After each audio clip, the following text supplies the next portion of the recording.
Olá pessoal, vamos continuar a nossa aula falando de hidrostática. E antes de falarmos de empuxo, teorema de Steven, teorema de Pascal, nós precisamos entender a definição sobre densidade de um corpo e a massa específica, ok? Vem comigo então.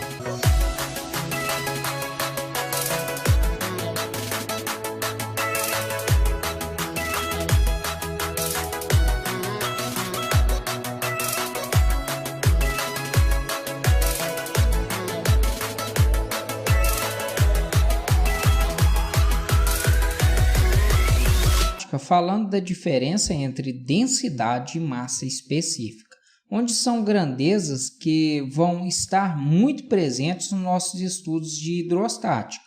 Então, a hidrostática é uma área da física que está inserida dentro de uma área que é chamada de mecânica dos fluidos.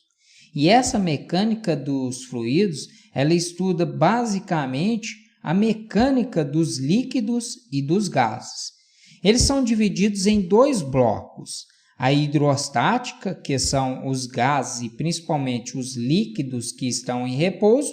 Já a hidrodinâmica ou fluido dinâmico é uma área dentro da mecânica dos fluidos que estuda os líquidos e os gases em movimento. Então, pessoal, a densidade e a massa específica, matematicamente, elas são idênticas. A densidade entende-se como sendo a massa de um corpo dividido pelo seu volume, enquanto a massa específica, que nós representamos pela letra ρ, é a massa dividida por seu volume. Em princípio, isso fere o que eu havia dito inicialmente, que iria colocar as duas diferenças entre elas, ou seja, essas duas grandezas físicas. Visualmente, eles não têm nenhuma diferença entre eles, não é isso? Porque matematicamente é a mesma coisa para as duas. Mas vamos começar a identificar a diferença entre eles. Vejam que a densidade é um conceito mais utilizado para expressar massa e volume de corpos heterogêneos. Eu quero que vocês fiquem atentos ao termo heterogêneo para o nosso estudo da física, pois o termo heterogêneo que vocês estudam na química é diferente do que nós vamos discutir aqui. Principalmente o termo heterogêneo que aparece nas misturas, ou seja, uma mistura homogênea é aquela que você não consegue distinguir as fases que a constituem. Enquanto o heterogêneo é aquela mistura que você consegue diferenciar essas fases, não é isso? Por exemplo, eu tenho a água, a areia e o óleo. Você consegue diferenciar essas fases, porém o termo heterogêneo, para aquilo que eu quero mostrar para vocês, não tem nada a ver com o da química. Para o nosso estudo de hidrostática, heterogêneo representa um corpo que tem sua massa desigualmente distribuída ao longo de toda sua extensão. Por exemplo, o apagador de um quadro. Vejam que a massa desse apagador ele não está igualmente distribuído ao longo de toda a sua extensão. Percebo que há um espaço entre ele, ou seja, um ar dentro dele. Melhor dizendo, há regiões que há plástico e também há regiões que têm ar. E como a sua massa não está bem distribuída ao longo dele, nós dizemos que é um corpo heterogêneo. Agora, quando a gente quiser expressar a razão entre a massa e o volume em corpos homogêneos, nós utilizamos o conceito de massa específica. Porque a massa específica é uma grandeza que está mais direcionada se o corpo está mais homogêneo, ou seja, se o corpo cuja massa está bem distribuída ao longo de toda a sua extensão. Exemplo, uma placa de vidro, bem simples mesmo. Então, meus queridos, esta é a diferença entre densidade e massa específica.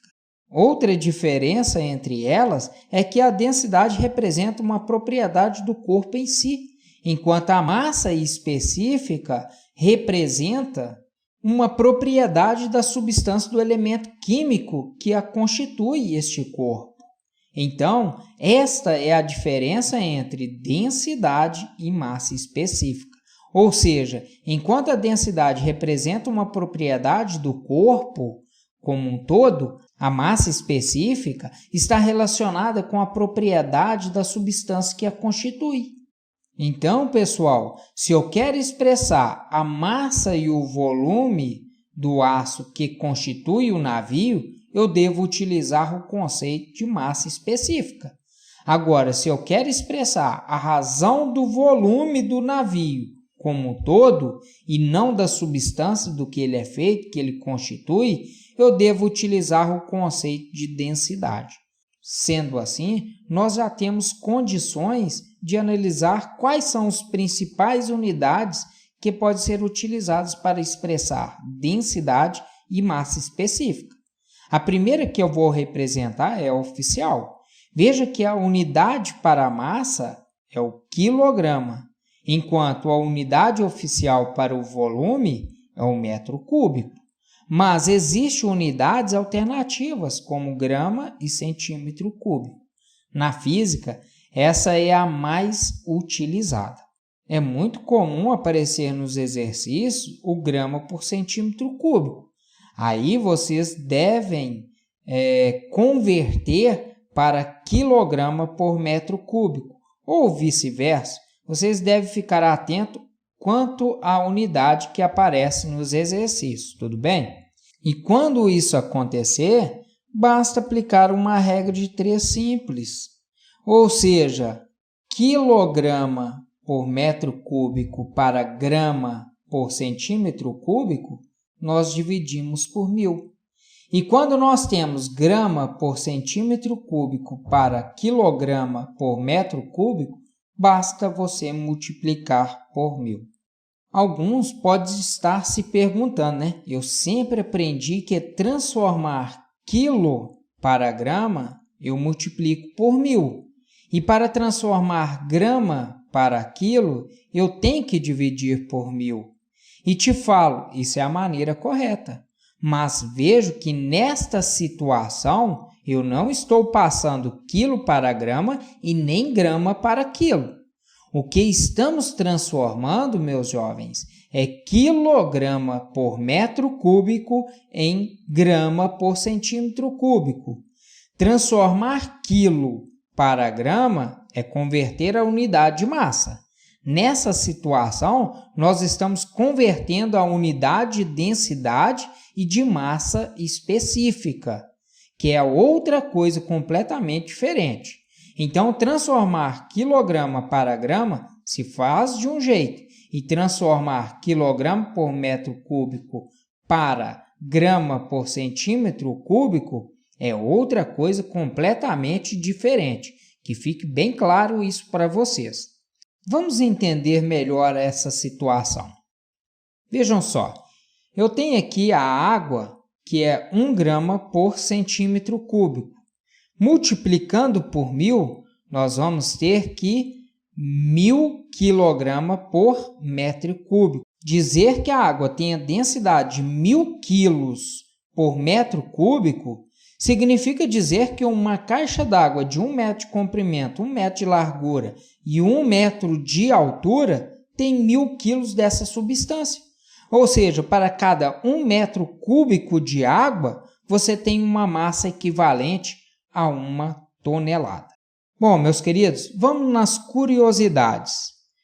Por que o navio e a melancia não afundam e uma esfera de aço afunda?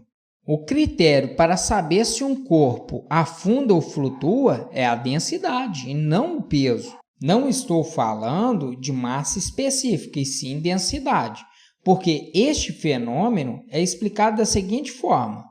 Se a densidade do corpo é maior do que a densidade do líquido onde ele está, este corpo vai afundar. Agora, se a densidade do corpo for menor que a densidade do líquido, esse corpo flutua. Agora, se a densidade do corpo for igual à densidade do líquido, ele estará em equilíbrio, ou seja, indiferente. Equilíbrio indiferente significa que o corpo fica do jeito que ele foi colocado no líquido. Melhor dizendo, ele não afunda.